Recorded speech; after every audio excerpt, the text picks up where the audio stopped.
Es los versículos 1 a 9.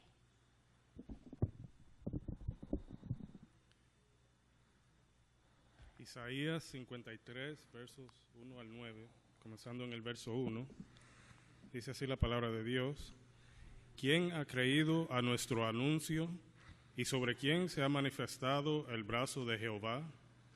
Subirá cual renuevo delante de él y como raíz de tierra seca. No hay parecer en él ni hermosura. Le veremos, mas sin atractivo para que le deseemos. Despreciado y desechado entre los hombres, varón de dolores, experimentado en quebranto, y como que escondimos de él el rostro, fue menospreciado y no lo estimamos. Ciertamente llevó él nuestras enfermedades y sufrió nuestros dolores, y nosotros le tuvimos por azotado, por herido de Dios y abatido. Mas él herido fue por nuestras rebeliones, molido por nuestros pecados. El castigo de nuestra paz fue sobre él, y por su llaga fuimos nosotros curados. Todos nosotros nos descarriamos como ovejas, cada cual se apartó por su camino. Mas Jehová cargó en él el pecado de todos nosotros. Angustiado él y afligido, no abrió su boca. Como cordero fue llevado al matadero, y como oveja delante de sus trasquiladores, enmudeció y no abrió su boca. Por cárcel y por juicio fue quitado, y su generación, ¿quién la contará? Porque fue cortado de la tierra de los vivientes, y por la rebelión de mi pueblo fue herido. Y se dispuso con los impíos su sepultura, mas con los ricos fue en su muerte, aunque nunca hizo maldad, ni hubo engaño en su boca. Muy bien, gracias hermanos por haberme leído esa porción. Yo quiero utilizar aquí el versículo 9, donde dice que se dispuso con los impíos su sepultura, mas con los ricos fue en su muerte. No he oído nunca hablar sobre este tema, pero yo quiero ver cómo puedo, con la ayuda del Señor, tratarlo un poco. El profeta Isaías, que escribió unos 800 años antes de Jesucristo, que escribe este capítulo 53, que es un capítulo de los más grandes de toda la Biblia por el contenido que tiene, pero un capítulo también muy conflictivo, creó muchos problemas y especialmente dentro del área de los judíos. Pero sí tiene las profecías acerca de la experiencia del Señor Jesucristo durante su ministerio, durante la crucifixión, y también al final nos habla de su resurrección. Pero quiero tocar este tema del versículo 9, que se dispuso con los impíos su sepultura, mas con los ricos fue en su muerte. La primera parte, se dispuso con los impíos su sepultura. Es decir, Isaías está tratando de decir el proyecto que tenían los que crucificaron al Señor Jesucristo. El proyecto de ellos era, en su sepultura, habiendo muerto el Señor Jesucristo, pues disponer de su cuerpo como se disponían de cualquier impío que era crucificado. Cualquier persona que era crucificada, esa persona se considera que pasaba horas y hasta días crucificado, sufriendo hasta que moría. Porque la cruz del Calvario no era un instrumento de muerte, era un instrumento de tortura. Se clavaban las manos o se ataban las manos, los pies de la persona condenada, y eso no son lugares para matar a nadie, clavar las manos y los pies. Pero la persona en el madero ahí colgando, pasaban las horas hasta que moría, y pasaba o quizás hasta más de un día colgando allí, y después que moría, las aves de rapiña que venían y se ubicaban en la cabeza del crucificado y comenzaban a picar en los ojos y luego seguían picando, y también venían animales como perros feroces y así por el estilo, que venían y sabían que ahí había comida y venían a alimentarse de los cuerpos de los crucificados. Ese cuerpo que era destrozado por los animales, ya lo que quedaba era un despojo. Entonces los que venían a recoger eso, a limpiar eso, lo que hacían era que recogían esos despojos y lo ponían en ciertos envases y lo echaban después del arroyo, a cruzar el arroyo de Cedrón, que había un basurero grandísimo ahí, donde iban todos los desperdicios de la ciudad. Entonces allí depositaban esos huesos que nadie los reclamaba. Entonces así era que hacían con las personas crucificadas. El profeta Isaías dice que se dispuso con los impíos su sepultura, es decir, que según se proponían era al terminar, al morir él y el cuerpo ser destrozado, entonces tirar esos despojos al basurero. Ese era el plan con el cuerpo del Señor Jesucristo. Pero la segunda parte del profeta Isaías dice, más con los ricos fue en su muerte. Es decir, Dios no iba a permitir que el cuerpo del Señor Jesucristo pasara por esa experiencia de ser destrozado por los animales salvajes, y que después ese cuerpo fuera echado a la basura, al basurero después del arroyo de Cedrón. Así que Dios no iba a permitir eso. ¿Se acuerdan que el mismo David dijo, no dejará que mi cuerpo vea corrupción? Por supuesto, dentro del plan de Dios, el cuerpo del Señor Jesucristo iba a resucitar, por lo tanto no iba a dejar que entrara en estado de putrefacción.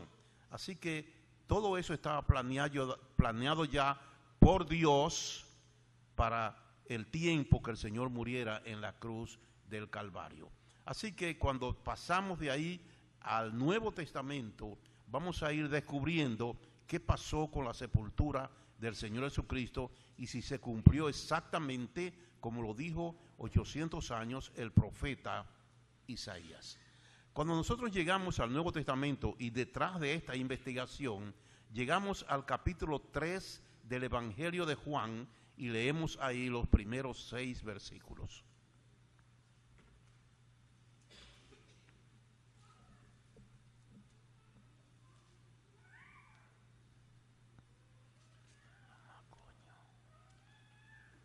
San Juan, capítulo 3, los primeros 6 versículos, vamos a leerlo.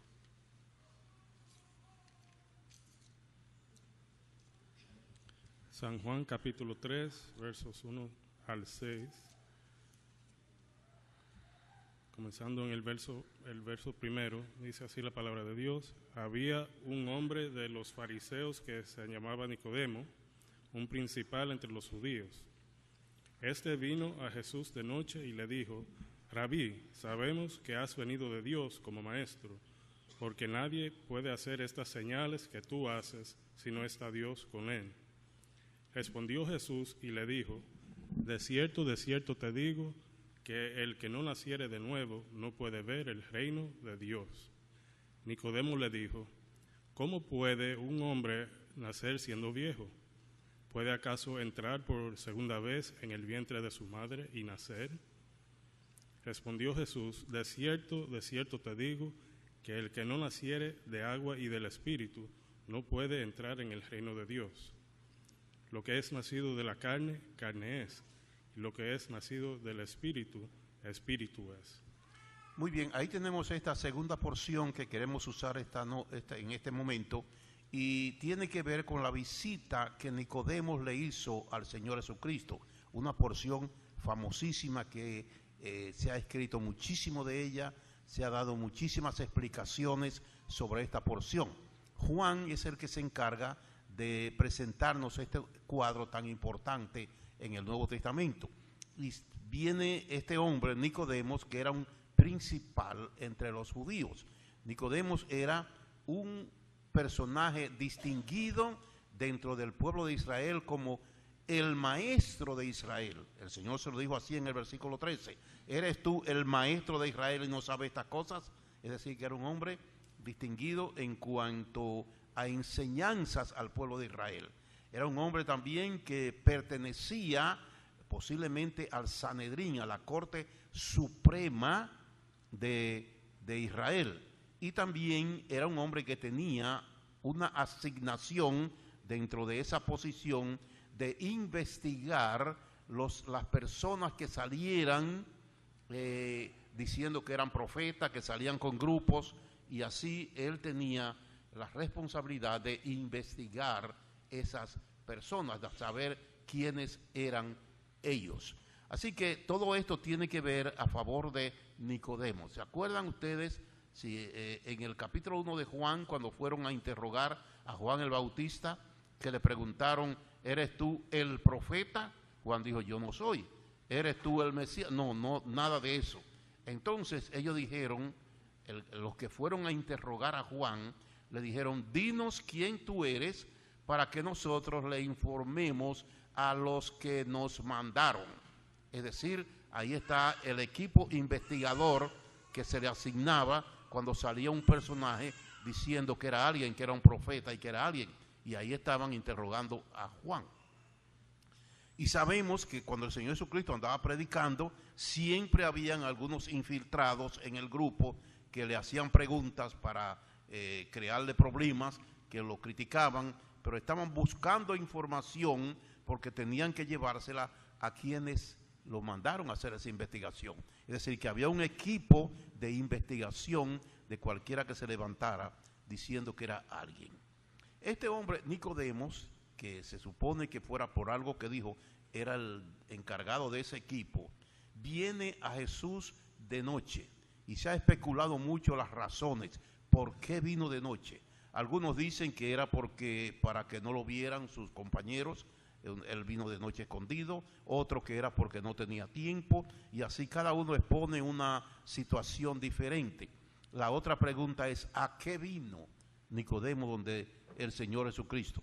Algunos dicen que a preguntarle sobre la salvación, que él necesitaba la salvación, y dicen muchas cosas de eso, pero son especulaciones porque la Biblia no dice nada de eso. Solamente que Nicodemo vino donde el Señor Jesucristo y le dijo, sabemos que has venido de Dios como maestro. Ahí está la clave de la idea de la investigación. Sabemos. ¿Cómo? Si tú no andabas atrás del Señor Jesucristo, ¿cómo tú sabes? Él está hablando como representante del grupo investigativo. Sabemos que has venido de Dios como maestro. ¿Por qué? Porque lo que tú haces, ningún hombre puede hacerlo si no está Dios con él. Sabemos que has venido de Dios como maestro.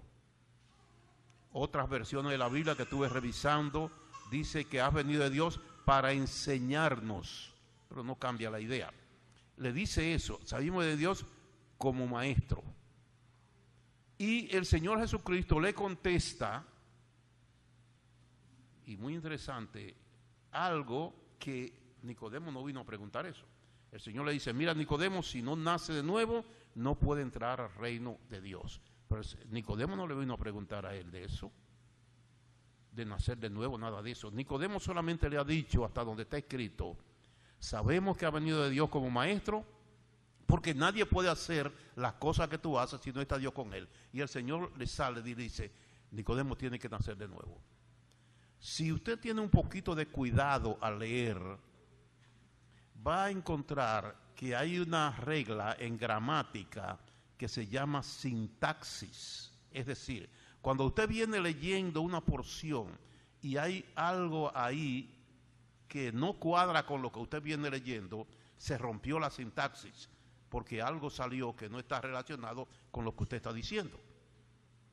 Entonces, la gramática nos da la explicación de eso. Cuando el Señor le contesta a Nicodemo, tú tienes que nacer de nuevo, ahí hay una rotura de sintaxis, porque Nicodemo no le ha dicho a él, ni le ha preguntado sobre eso. ¿Qué es lo que sucede aquí? Bueno, yo estuve investigando como 10 Biblias distintas y todas dicen lo mismo. Sabemos que ha venido de Dios como maestro porque nadie puede hacer estas señales que tú haces. Nadie. Y ahí está la rotura de sintaxis. El Señor le dice algo que Nicodemo no estaba preguntando. Hay un libro que yo amo, ese libro. Fue escrito por Bullinger, un teólogo del siglo XVIII. Ese libro es un libro que contiene 207 figuras gramaticales de la Biblia. 207 figuras gramaticales de la Biblia. Este hombre examinó todas las palabras de la Biblia para hacer esto. Y los tradujo al español Francisco La Cueva. Ese libro es un clásico, aparece por la computadora, puede conseguirlo, pero es un clásico, es una especialidad. Y él usa dentro de las figuras gramaticales una que es la más abundante en la Biblia, que se llama elipsis. Una elipsis es una frase que usted va diciendo, pero la interrumpe, no dice la da completa, sino una parte, y el que está estudiando o oyendo sabe qué es lo que quiere decir y la entiende. Les pongo ejemplo. El Señor Jesucristo dijo: el que tiene oídos para oír, oiga. Es cierto, ¿verdad? Los apóstoles que estaban con él, o quienes estaban ahí, ¿no tenían oído todito? ¿O eran sordos? El que tiene oído para oír, oiga. Levante la mano el que no tiene oído. Todos tenían. ¿Entiende?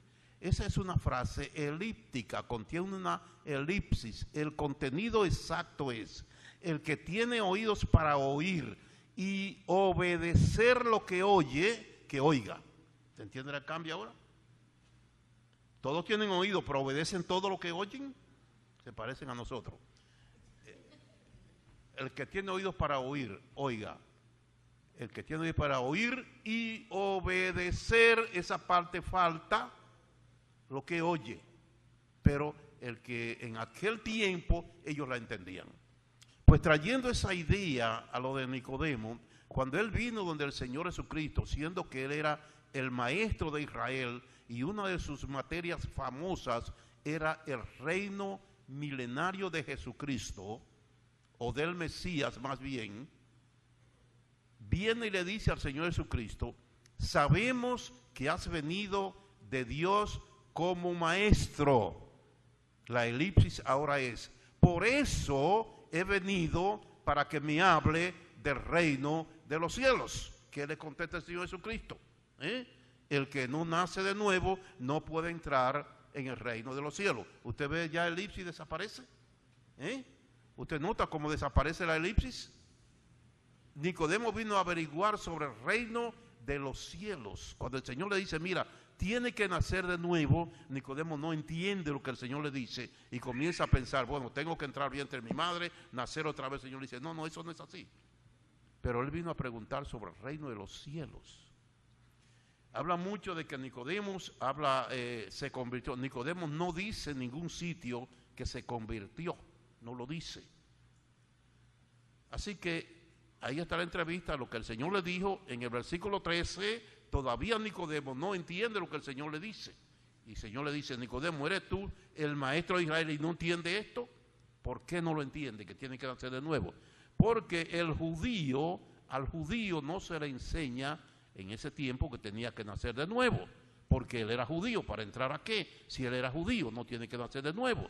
Esta es la doctrina que el Señor trae ahora con Juan el Bautista, que venían cuando Juan le hablaba del reino de los cielos y se arrepentían confesando sus pecados. Pero eso no era doctrina anterior para los judíos. Ellos no entendían eso. Por eso Nicodemo no entendió lo que el Señor le dijo. Ahora, ¿qué quiero subrayar aquí? Nicodemo vino donde el Señor Jesucristo, valorizando quién era él. Él lo tomó como un hombre que había venido de Dios. No dijo que era el Mesías, pero que sí había venido de Dios, porque el análisis que él había hecho de los informes que le habían llevado era que era un hombre extraordinario, que lo que hacía el Señor Jesucristo nadie podía hacerlo si Dios no estaba con él, y él se convenció de eso. Ahora, si uno sigue en el capítulo 7, encuentra a Nicodemo otra vez. En el capítulo 7, versículo 48. Vamos a leer sobre Nicodemo otra vez.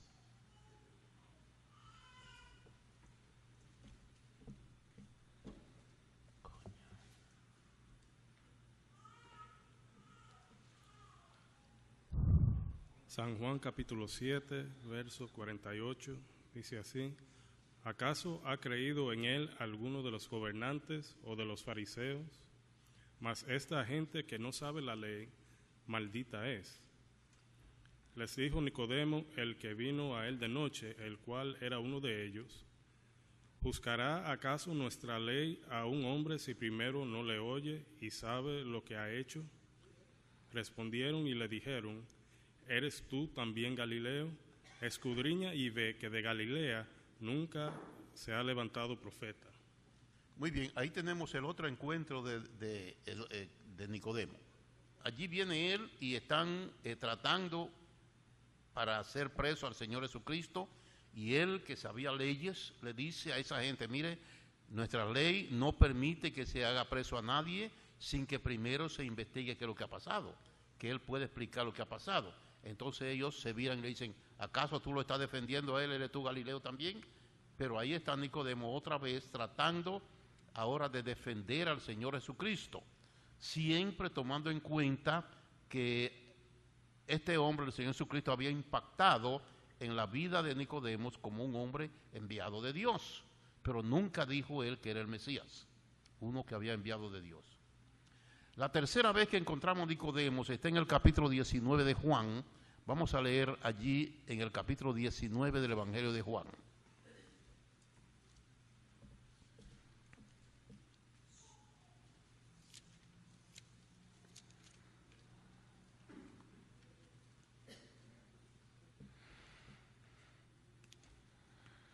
San Juan capítulo 19, verso 38. San Juan capítulo 19 y verso 38 dice así: después de todo esto, José de Arimatea, que era discípulo de Jesús, pero secretamente por miedo de los judíos, rogó a Pilato que le permitiese llevarse el cuerpo de Jesús. Y Pilato se lo concedió. Entonces vino y se llevó el cuerpo de Jesús. También Nicodemo, el que antes había visitado a Jesús de noche, vino trayendo un compuesto de mirra y de áloes, como 100 libras. Tomaron pues el cuerpo de Jesús y lo envolvieron en lienzos con especias aromáticas, según es costumbre sepultar entre los judíos. Y en lugar donde había sido crucificado, había un huerto, en el huerto un sepulcro nuevo, en el cual aún no se había puesto ninguno. Allí pues, por causa de la preparación de la Pascua de los judíos, y porque aquel sepulcro estaba cerca, pusieron a Jesús. Muy bien, ahí usted tiene otro detalle interesante que podemos relacionarlo con Isaías 53. Con los ricos fue en su muerte. Antes que el Señor fuera destrozado por las aves de rapiña y todo eso así, antes de las 6 de la tarde, vino uno, José de Arimatea, que era creyente en él, o sea que también como Nicodemo había apreciado al Señor Jesucristo. No es el creyente como la iglesia, porque la iglesia no existía en ese tiempo, pero le tenían aprecio al Señor Jesucristo. Vino y le pidió a Pilato que le diera el cuerpo del Señor Jesucristo. Lo bajaron, entonces se apareció allí Nicodemo con una cantidad de perfumes y cosas que trajo, como 100 libras, para ponerle al cuerpo, embalsamarlo y envolverlo en una sábana.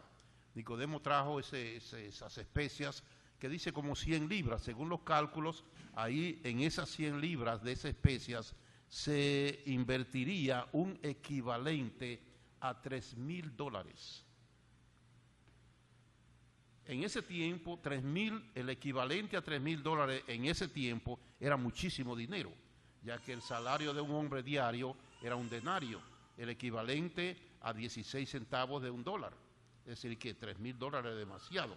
Ahí tenemos ya el cumplimiento de la profecía que con los ricos sería en su muerte. José de Arimatea, dice Marcos, como vamos a ver, que era rico también. Entre ellos dos tomaron el cuerpo del Señor y lo embalsamaron, le pusieron ese perfume y lo envolvieron en una sábana. Eso es, envuelto de arriba abajo en una sábana. ¿Qué nos indica eso a nosotros aquí? Que ellos no creían en la resurrección. Los saduceos no creían en la resurrección. Puede que esto identifique a Nicodemo más con los saduceos que con los fariseos, que sí creían en la resurrección, pero a largo plazo. ¿Se acuerdan cuando el Señor fue donde Marta y le dijo que su hermano resucitaría? Ella le dijo, sí, yo sé que resucitará al final de los tiempos. Los fariseos creían en esa resurrección al final de los tiempos, pero los saduceos no. Entonces Nicodemo y este otro bajan al Señor de la cruz y lo preparan y lo colocan, dice, en una tumba que había cerca de donde lo crucificaron, donde nadie había sido puesto. Es decir, una tumba nueva, sin uso. Allí pusieron el cuerpo del Señor Jesucristo. ¿No se cumple exactamente la profecía de Isaías 53? Con los ricos fue en su muerte. Así vemos esa profecía. Pero vamos a ver un poquito más. Vamos a leer la misma porción en el Evangelio de Marcos, en el capítulo 15.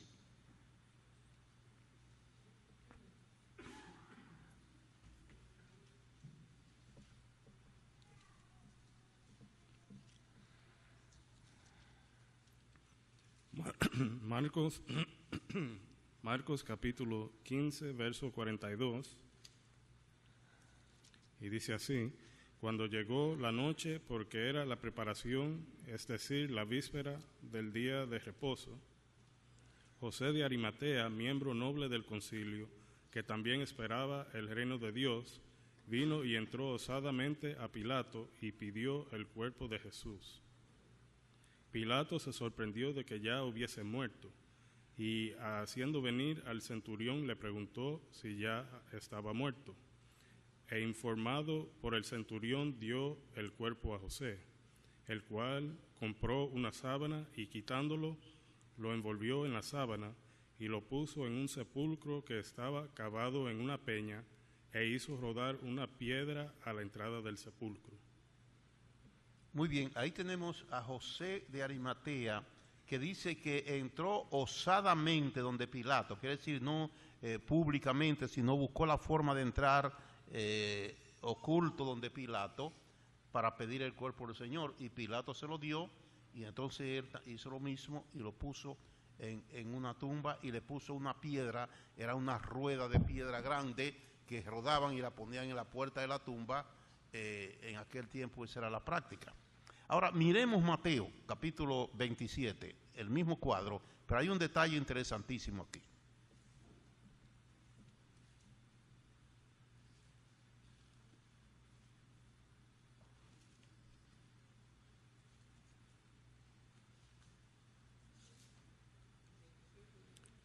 Mateo capítulo 27, comenzando en el verso 57.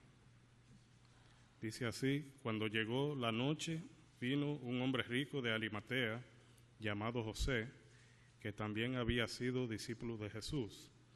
Este fue a Pilato y pidió el cuerpo de Jesús. Entonces Pilato mandó que se le diese el cuerpo.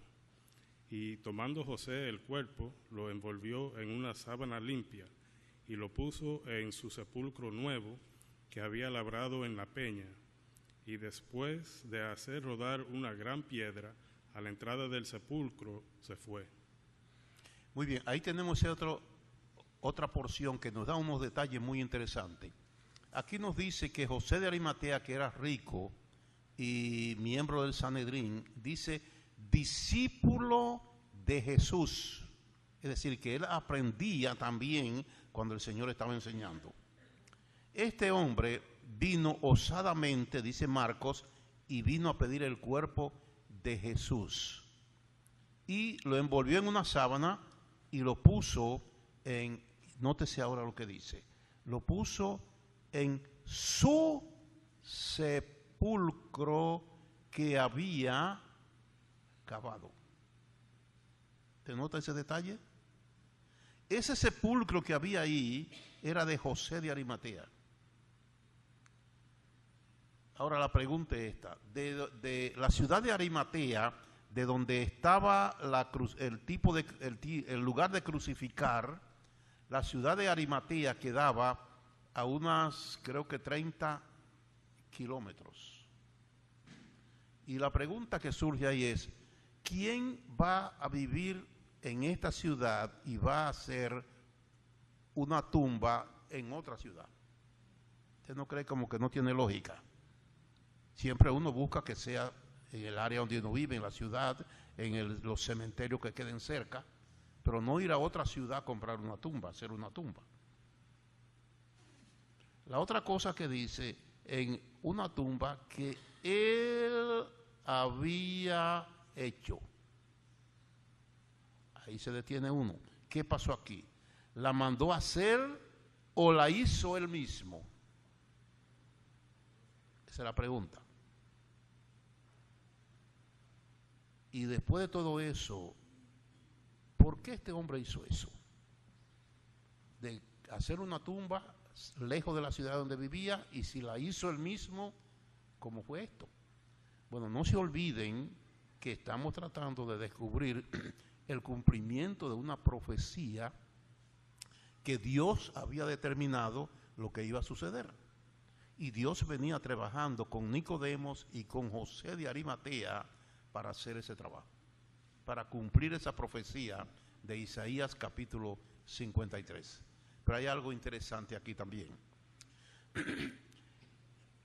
No era costumbre, no sé, socialmente no era costumbre cuando se crucificaba a alguien ir a pedir el cuerpo para enterrarlo. Eso no era costumbre en la sociedad, porque según la sociedad, cualquiera que fuera a pedirlo, aunque fuera un familiar, se estaba identificando con el delito que ese delincuente había cometido. Es decir, que la familia no se atrevía a ir a pedir el cuerpo porque la sociedad lo ligaba a ese delito, a ese delincuente. Entonces lo dejaban ahí, que las aves de rapiña se lo comieran, lo dañaran. Si José de Arimatea y Nicodemo, que eran de la alta sociedad de Israel, se atreven a venir donde Pilato osadamente, quiere decir un poco escondido, para pedir el cuerpo del Señor, esto es interesantísimo. Sabiendo ellos cuál era el resultado que iban a obtener de la sociedad, siendo ellos de la alta categoría y representantes de las autoridades religiosas de Israel, y venir a pedir el cuerpo de un delincuente, según la sociedad, aunque ellos le tenían un gran aprecio al cuerpo, al Señor Jesucristo. Hermanos, esto es importantísimo, cómo esta gente se atreven a poner en juego, en duda, su testimonio, sus vidas y hasta sus posiciones, haciendo esto por el cuerpo del Señor Jesucristo. Esto es un testimonio, hermano, muy importante. Sacrificarse su posición social, su posición política dentro del Sanedrín, y quizás hasta su trabajo, por ir a enterrar a un delincuente, según la sociedad. Esto nos indica, hermanos, el concepto que estos dos hombres tenían del Señor Jesucristo, el valor que ellos le daban al Señor Jesucristo, sabiendo ellos, estaban convencidos que era un hombre que había venido de Dios, que tenía el poder de Dios para hacer los milagros que hacía. Lo valorizaron. Qué interesante cuando uno puede dar un testimonio público, no importa lo que nos cueste en nuestras vidas, sobre la persona del Señor Jesucristo. Nosotros que creemos en Él como nuestro Salvador. Nicodemo no tenía ese concepto porque la iglesia no existía en ese tiempo. Si él tenía ese concepto del Señor Jesucristo, era como un judío que había venido de Dios, ni siquiera como el Mesías. Y él estuvo dispuesto a sacrificar su testimonio para que el Señor Jesucristo, el cuerpo de él, no fuera abandonado ahí en la cruz, sino que al llegar las 6 de la tarde para entrar el día sábado, antes de esa hora ellos se preocuparon para enterrarlo. Y esto es interesante. Según se dice en la historia, esa actitud de Nicodemos le costó el destierro de Israel. Lo rechazaron, nunca más se menciona a Nicodemo. El destierro de Israel le costó a Nicodemo esa actitud cuando se dieron cuenta lo que ellos habían hecho. Y esto es muy interesante, cómo se puede uno poner a dar un testimonio público, no importa lo que suceda, cuando sea de mantener un testimonio de quién es el Señor Jesucristo para nosotros. Así que es interesante esto. Allá en Isaías 53 dice que los que matarían al Señor Jesucristo lo tirarían en sepulcro de los impíos. Pero con los ricos, dice Dios, será en su muerte. Dios no iba a permitir que el cuerpo del Señor Jesucristo pasara por esa experiencia de destrozo y después terminar en un basurero siendo el Hijo de Dios. Y Dios determinó de antemano que él iba a ser sepultado con hombres ricos. Y ahí está José de Arimatea y ahí está Nicodemo, que hicieron ese trabajo de cumplir esa profecía. Ahora, seguro que ellos no pensaron en que Dios lo usaba en esa línea para cumplir esa profecía, pero la cumplieron. Y es interesante entonces ver cómo en detalles pequeños la palabra de Dios se cumple. Detalles que a veces uno le pasa por alto, pero son importantísimos. Ese versículo, mire la proyección que tiene al Nuevo Testamento y en la forma en que se cumplió exactamente como Dios lo había determinado. Así que vemos la importancia, como el hermano decía, de las Escrituras, cómo se cumple exactamente lo que Dios dice en ella, una palabra de poder, una palabra verdadera, una palabra que nunca cae a tierra vacía, porque es la palabra de Dios y Él determinó eso, y así como Él lo determinó, así mismo se cumplió con el cuerpo del Señor Jesucristo cuando fue puesto en una tumba de hombres ricos de aquel tiempo. Así que el capítulo 53 de Isaías nos da muchísimas lecciones, muchísimas enseñanzas especiales sobre la persona del Señor Jesucristo. Y espero que este análisis pueda haberle ayudado en algo para ver que hay más de lo que se dice hoy en día de la Biblia. Hoy en día se usa un sentido muy elemental, muy liviano de lo que enseña la palabra de Dios. Y eso debe movernos a nosotros a tratar de ir un poquito más allá para aprender con más profundidad lo que nos enseña la Biblia. Cristo murió por nosotros. Cristo fue sepultado y fue sepultado por hombres ricos.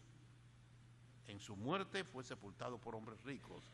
Y después entonces surge algo que en ese tiempo que Cristo murió, que Cristo tuvo su ministerio y que Cristo murió, no se creía. Nadie creía que iba a haber una resurrección como la del Señor Jesucristo. Él decía que Él iba a resucitar de entre los muertos, no al final con la resurrección de los muertos, y eso nadie lo creía en ese tiempo. Pero gracias a Dios por todas las cosas que se van cumpliendo, en el orden que se van cumpliendo, y de esa manera vemos la efectividad de la palabra de Dios. Cristo resucitó también de entre los muertos y hoy está sentado a la diestra de Dios. Bien, hermanos, que el Señor nos bendiga, que nos ayude para ver lo importante que es la palabra de Dios, aún en detalles muy pequeños, tiene una gran lección espiritual. Oremos. Padre nuestro que estás en los cielos, gracias por lo que vemos, la belleza, la grandeza y el poder de tu palabra. Vemos las enseñanzas que tenemos a mano en ella para aprenderla y entender a través de ella la voluntad tuya, no solamente en el ministerio del Señor Jesucristo, no solamente en lo que Él hizo, sino en el cumplimiento de las profecías con relación a Él y a su cuerpo cuando murió en la cruz del Calvario. Gracias porque la garantía de nuestra salvación está ubicada dentro de estos acontecimientos de la muerte y la resurrección del Señor Jesucristo. Te bendecimos en el nombre de Él y para su gloria.